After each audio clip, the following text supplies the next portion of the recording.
Assalamualaikum warahmatullahi ta'ala wabarakatuh. Alhamdulillahilladzi kafa, wassalatu wassalamu ala nabiyyina al-mustafa wa ala alihi wa man sara ila nahjihi ila yaumil jaza. Wa asyhadu an la ilaha illallah wa asyhadu anna muhammadan abduhu wa rasuluh nabiyyina al-mustafa wa ala alihi wa sahbihi ajma'in, amma ba'd. Ikhwani wa akhwati fillah rahimani wa rahimakumullah.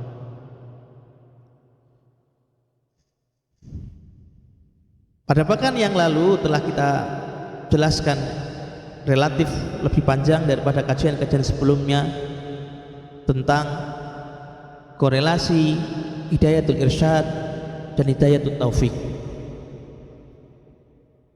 Hidayatul taufik merupakan hak prerogatif Allah Subhanahu wa taala. Sedangkan hidayatul irsyad ini merupakan domain bagi manusia untuk bisa meraih hidayah yang lebih tinggi, yaitu hidayatul taufik.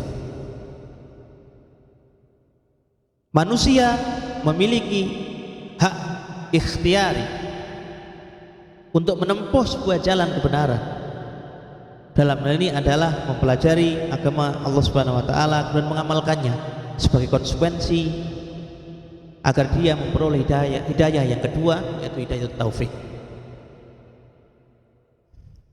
Ini sejalan dengan firman Allah Subhanahu wa taala dalam ayatnya,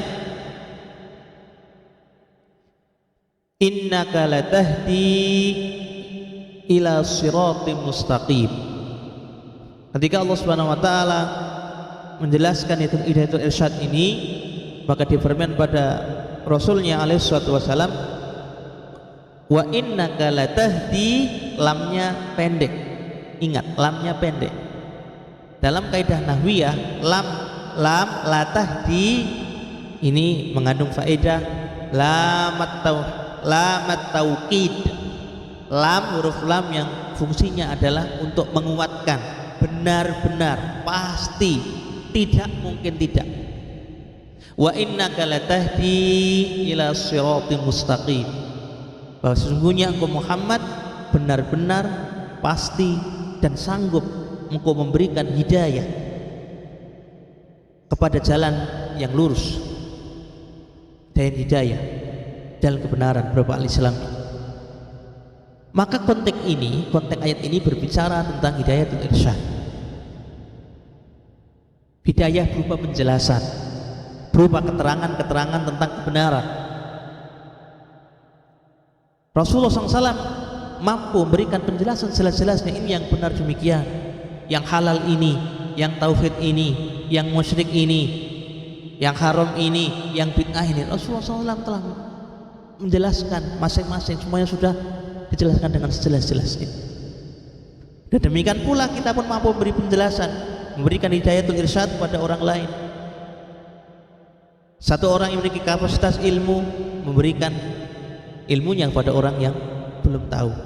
Orang yang belum tahu, untuk mendapatkan hidayatul irsyad ini dia belajar, dan kedua-duanya merupakan predikat yang terbaik di sisi Allah Subhanahu wa taala. Sebagaimana Rasulullah SAW bersabda, ala ad-dunya mal'unatun, ingatlah sebenarnya dunia ini semuanya terlaknat. Apapun yang di dunia ini, apapun bentuknya, bagaimanapun kondisinya, semuanya dilaknat oleh Allah Subhanahu wa taala. Tidak bermanfaat di sisi Allah Subhanahu wa taala. Tidak bermanfaat untuk kehidupan kita yang hakiki di akhirat nanti. Kehidupan kita di surga Allah Subhanahu wa taala. Semuanya terlaknat apapun yang di dunia ini, apapun bentuknya dan bagaimanapun kondisinya. Kecuali dua predikat, dua kondisi. Apa itu? Alimun au muta'allimun. Orang yang alim, yang mau mengajarkan ilmunya. Kemudian yang kedua adalah golongan yang mereka mau belajar dari orang yang alim. Dalam redaksi yang lain, ala ad-dunya mal'unatun illa dzikrillahi wa alimin aw muta'allim. Ala ad-dunya mal'unatun illa dzikrullahi wa alimun aw muta'allimun. Sesungguhnya kehidupan dunia ini semua terlaknat, semua tidak diberkahi semua tidak ada manfaat kecuali zikrullah, kecuali berzikir pada Allah Subhanahu wa taala. Setiap pekerjaan, setiap ucapan, setiap suara hati yang dilakukan tidak berlandaskan zikir pada Allah Subhanahu wa taala dan bukan dalam rangka berzikir pada Allah Subhanahu wa taala, bahkan bertentangan dengan nilai-nilai zikir pada Allah Subhanahu wa taala, akan dilaknat.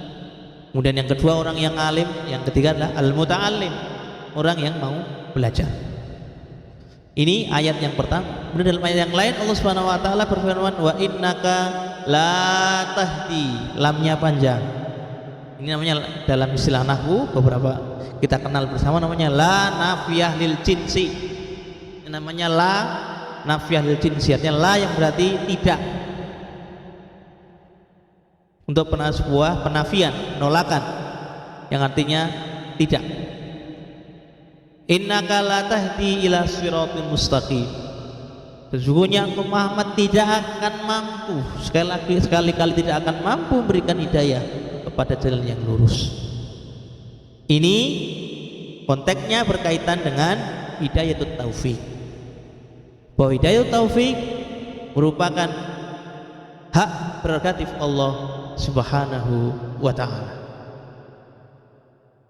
Ma'asyiral muslimin rahimani wa rahimakumullah.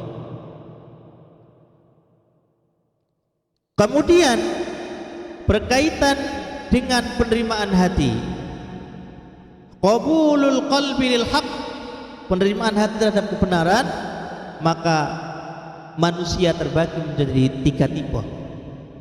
Dalam menerima sebuah kebenaran, manusia ini terbagi menjadi 3 macam tipe manusia, 3 macam hati. Yang disebutkan dalam sebuah hadis Rasulullah SAW yang sangat panjang, diumpamakan hati manusia itu seperti tanah. Macam tanah itu ada 3. Yang pertama tanah yang subur, tanah yang bisa menampung air. Air ada diibaratkan adalah sebuah hidayah. Air adalah hidayah. Kemudian tanah adalah hati. Macam yang pertama adalah hati yang ibarat tanah yang bisa menerima air. Kemudian air itu, tanah itu bisa menyimpan,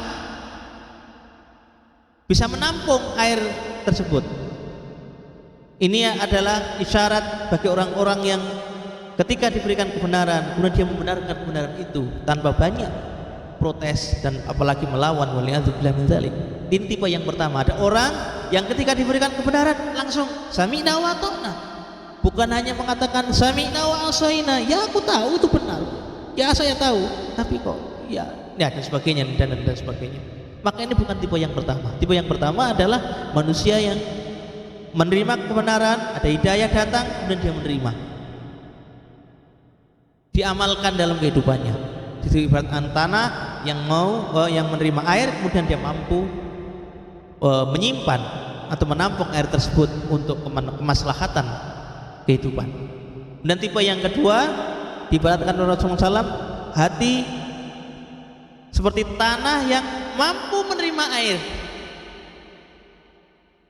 Ada air, hujan datang, dia menerima, namun tidak bisa menyimpan atau menampung air hujan tersebut, menampung hidayah tersebut. Ini adalah tipe manusia yang kedua. Ada orang yang senang mungkin mendengarkan kebaikan, tapi belum tergerak untuk bisa memberikan kebaikan, mereser kebaikan itu kepada orang lain, dan belum tergerak untuk lebih meningkatkan ibadahnya. Maka ini tipe yang kedua. Ini pun masih bermanfaat. Hati yang pertama, hati yang menerima kebenaran, kemudian ditampung, diterima, diyakini, diucapkan, diamalkan. Ini yang terbaik, hati yang pertama. Dan macam hati yang kedua, menerima kebenaran, diterima, tidak ditolak, namun belum bisa memberikan manfaat yang lebih, ya hanya lewat saja hidayah. Ya dalam beberapa konteks ini masih lebih baik, dan tidak ini maslahat untuk dirinya, meskipun tidak atau belum memberi maslahat pada orang lain, dan belum bermaslahat untuk meningkatkan grade keimanan dia agar lebih baik dari hari ke hari. Ini masih termasuk baik. Nah, namun macam yang ketiga ini, hati manusia diibaratkan dengan tanah yang tandus, keras. Ketika menerima air tidak bisa menerima air, tandus dia. Kemudian menyimpan juga nggak bisa langsung kering. Disimpan dalam air, di dalam juga tidak langsung kering. Datang tidak bisa membasahi terlalu lama, kemudian itu pun langsung hilang, mengering, tidak disimpan dalam dirinya. Maka hati yang seperti ini adalah hatinya orang-orang munafik dan orang-orang yang kafir. Dia mengetahui sebuah kebenaran, dia mengetahui sebuah kebaikan, namun dengan angkuhnya, dengan kesombongannya menolak kebaikan itu karena nafsu dan kesombongan yang ada dalam dirinya. Maka kita berharap dengan masing-masing mengetahui tipe-tipe hati ini, kita bisa metani diri sendiri, kita bisa mengkoreksi diri sendiri. Kita kira-kira di tipe yang mana? Apakah kita di tipe yang pertama atau tipe yang kedua yang ya umumnya menerima tapi sesekali menolak, sekali ngeyel, sekali kita melawan, atau bahkan naudzubillah tipe yang ketiga, tipe yang menolak, menentang ayat Allah Subhanahu wa taala, dan itu padahal merupakan hati yang paling jelek, merupakan hati yang paling buruk, dan merupakan bentuk kesesatan dan kesengsaraan kehidupan dunia dan akhirat. Demikian yang dapat kami sampaikan pada kesempatan kali ini. Mudah-mudahan Allah Subhanahu wa taala sekali lagi semakin membuat kita gamblang terhadap ajaran agamanya, dan kita termasuk yang doakan oleh Rasulullah, man yuridillahu bi khairan yufaqihu fiddin. Barang siapa yang Allah kehendaki kebaikan, maka tandanya dia akan dipahamkan tentang urusan agamanya. Wabillahi taufiq wal hidayah, wa akhiru da'wana alhamdulillahirabbil alamin. Subhanakallahumma wa bihamdika asyhadu an la ilaha illa anta astaghfiruka wa atubu ilaik. Assalamualaikum warahmatullahi wabarakatuh.